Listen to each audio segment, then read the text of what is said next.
find myself as the main character in a story like this. If someone had told me that just 3 weeks before my wedding, I would discover that my fiancée was plotting to steal all my assets with her ex-boyfriend, I would have laughed. But this isn't some fictional tale. This is real life. This is my life. That evening, I came home after a long day at the office. It was lightly raining, and the smell of wet asphalt mixed with the aroma of food from nearby restaurants. It felt familiar, almost comforting. I opened the door to the house Autumn and I had just bought 3 months ago, mostly thanks to the savings I had put away over the past 8 years. She was in the bathroom, shower running, leaving her phone on the kitchen counter. Nothing unusual about that. We'd been living together for 2 years. I'm not the type of guy to snoop or check my partner's phone. But that night, something compelled me. The screen lit up with a message from someone named Elijah. "After the wedding, we'll finally be free, my love." I wasn't sure if I had misread it, but my hands were shaking. I unlocked her phone, and from that moment, my life started to shatter with every message I read. For the last 4 months, Autumn, my fiancée, the woman I was about to spend the rest of my life with, had been secretly texting Elijah, her ex from college, whom she always insisted was just a friend. But those conversations weren't just a few innocent flirtations. They were a plan, a carefully crafted plan to take everything I had. "Just get through the wedding, then his name will be on the house, and we can start moving forward," she texted. "What about the prenup?" Elijah asked. "My lawyer found a loophole," Autumn replied.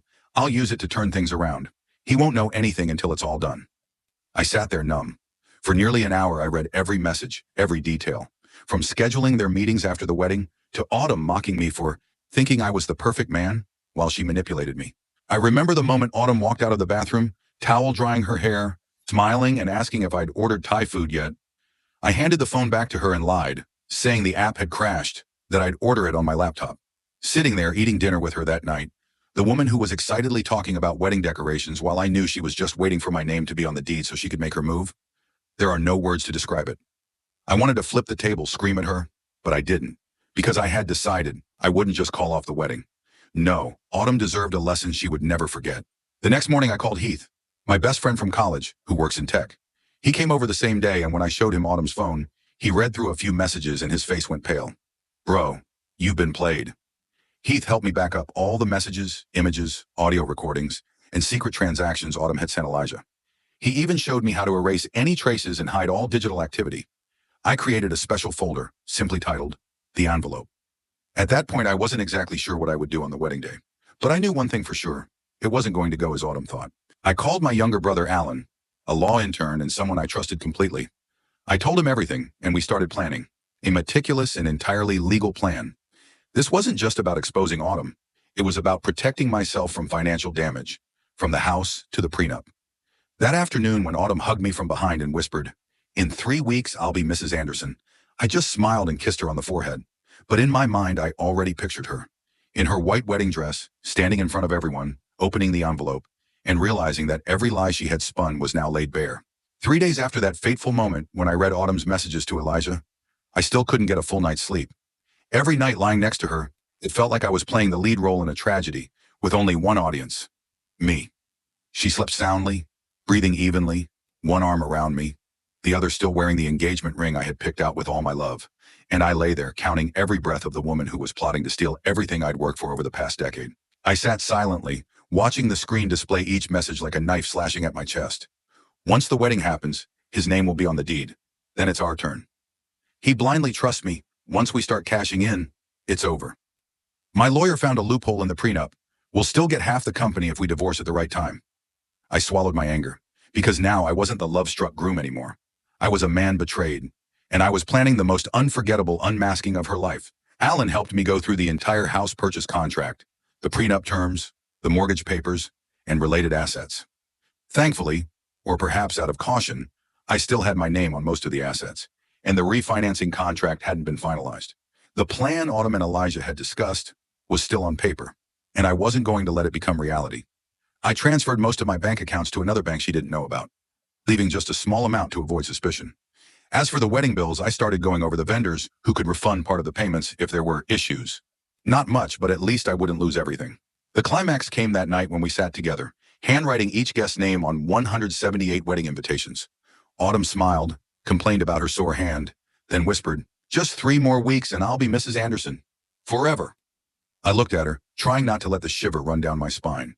Her words sounded like the mocking laugh of someone playing the role a bit too well. Plan was laid out meticulously. Goal 1. Gather all the evidence of betrayal. Texts, photos, clips, and voice recordings. Goal 2. Ensure no financial liability after the wedding is called off. Goal 3. Reveal the entire truth at the wedding, with enough witnesses to see her true face exposed. Alan prepared the truth envelope, a thick 26-page file filled with evidence of the relationship between Autumn and Elijah, manipulative messages, photos from the Las Vegas bachelorette trip with strange men, and a recording of her saying I wasn't attractive, but knew how to make money and was easy to control. This envelope would be handed to her, right at the altar, and I wasn't alone. Bonnie, Autumn's sister, had suspected something was wrong for months. I told her everything, showed her some of the evidence. Bonnie was shocked, but she didn't defend her sister. She said, if it's true, she deserves the consequences. 3 days before the wedding, I pretended to drop my phone and acted concerned when Autumn picked it up. She asked, what's wrong? I smiled lightly and said, it's just work stuff, a little sensitive. In reality, I had just not erased a few screenshot messages. Living in a never-ending drama made me feel like I was losing my mind, but I had to keep the act up until the very end. Last night at the rehearsal dinner, both families were there. Autumn was all smiles. Her mom made a speech about a wonderful new chapter for her daughter. I gripped my hand so tightly I could barely feel it anymore. It was enough. I left the party early, citing work. But really I went to Heath's house, to sleep there the night before. Not because I believed in superstition about not seeing the bride before the big day, but because I couldn't bear to keep up the act for one more night. When I left, Autumn kissed my cheek and whispered, tomorrow will be the beginning of forever. She had no idea. Tomorrow would be the end for her.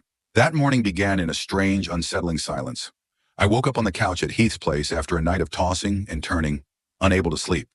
The room was bathed in the soft yellow light of the night lamp, and the ticking of the clock seemed louder than usual. I saw my suit, freshly pressed, hanging on the door, my polished shoes neatly placed under the chair, the ring box resting on the table by the armrest. Everything was ready for a big day, but not a wedding day. It was the day the raw truth would be exposed. I checked my phone, nothing surprising. 27 messages from Autumn, the same words repeated with increasing frequency. Where are you, my love? I'm starting to worry. We need to talk. Please don't do anything rash. I didn't respond, not because I didn't think she deserved a reply, but because each message only reinforced my reason for doing what I was about to do. Heath walked into the room with 2 cups of coffee. He didn't say anything, just placed one in front of me and gave my shoulder a light pat. We didn't need to speak. Everything was ready. That feeling evaporated. All that was left was cold indifference. Alan was waiting in the hallway behind the venue with a thick envelope tucked inside his suit jacket. He gave me a subtle nod when he saw me. No one else knew what was happening except for Heath and Alan. The groomsmen were joking around, completely unaware that behind my glasses, a storm was quietly brewing. At 2:50 p.m., the guests began settling into their seats. I saw Elijah, Autumn's ex, sneak in through the side entrance. Heath followed behind, quietly pointing him out to me. That guy had the audacity to show up, hoping to witness me being taken down. Or at least that's what he and Autumn had planned. I smiled. He had no idea that it was he who was about to be brought to light. At 3 p.m., when the bride appeared, the music played, and everyone stood up. Autumn stepped out, looking every bit the part in a dazzling wedding dress worth nearly $8,000. She smiled, and the smile that once made me fall for her. But now as I looked into her eyes, I didn't see love. I saw someone acting so well that she believed the role was real. Her father led her to me, handing her over with a proud look in his eyes. If he knew what I knew, maybe he wouldn't be standing here today. We turned to face the officiant, my cousin. He began with a short speech about love and commitment. I caught a few words like loyalty, facing challenges together, and forever. I almost laughed. Forever? She hadn't even made it through the honeymoon before planning to run off with someone else. And then, the moment I had been waiting for. Before we continue with the vows, the groom has something to share. I took a step forward, signaling to Alan. He pulled the envelope from his jacket and handed it to the officiant, the one I had briefed beforehand. Autumn furrowed her brow, looking at me with confusion. What's going on? She asked. I didn't respond. I just nodded, and she took the envelope. Starting with the first page, I watched her face go from rosy to ghostly pale. Whispers began to ripple through the rows of seats. The second page, a screenshot of text with Elijah. The third page, copies of secret Venmo transactions. The fourth, a recording of her saying, I've never been attracted to him, but he's a good provider. She looked up at me, her lips trembling like she wanted to say something. But I already had the mic. Ladies and gentlemen, I began, my voice steadier than ever. I apologize for interrupting this joyous occasion, but unfortunately, this wedding will not be happening. The murmurs grew louder. I raised my hand. The bride, the woman I've loved for 4 years, has been plotting to marry me just to get her name on the property deed, exploiting loopholes in our prenup, and still carrying on with her ex. I have the proof in my hands, and it's all in that envelope. I looked at Elijah. He had his head down.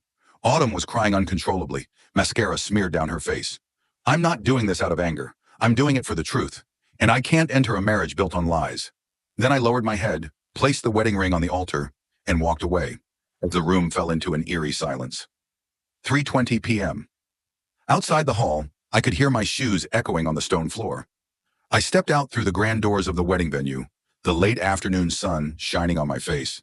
I could hear sobs behind me, Autumn's father shouting, and the guests whispering like something out of a 90s drama. Heath and Alan were waiting with the car. I got in, slammed the door shut, and took a deep breath. For the first time in months, I felt relief. The wedding hall doors closed behind me, marking the end of a chapter in my life filled with lies. I sat in Heath's car, watching through the window as the grand estate slowly faded into the distance. My heart was still racing, not out of fear, but because the adrenaline hadn't worn off yet. I had just walked away from a marriage disaster before it could happen, and I survived. Heath, my closest friend and the loyal accomplice in this entire plan, glanced at me through the rearview mirror. "You good?" he asked, his voice softer than usual. I nodded. I don't know if I'd call it good, but I still feel lucky. By 4:30 p.m., news spread like wildfire. Less than an hour later, I started seeing the first short clips from the wedding popping up on Instagram and TikTok. One video showed Autumn shaking as she opened the envelope. Another caught me clearly calling out the manipulation plan, followed by unmistakable gasps from the guests. Hashtags like "Chuck your runaway groom," "Chuck your wedding expose," and "Chuck your envelope of doom" started trending. You could call it ruthless, but I called it justice. Justice for 4 years of love being exploited. Justice for the more than $200,000 drained into a wedding that the other side never intended to genuinely follow through with. At 6 p.m., my phone blew up with messages.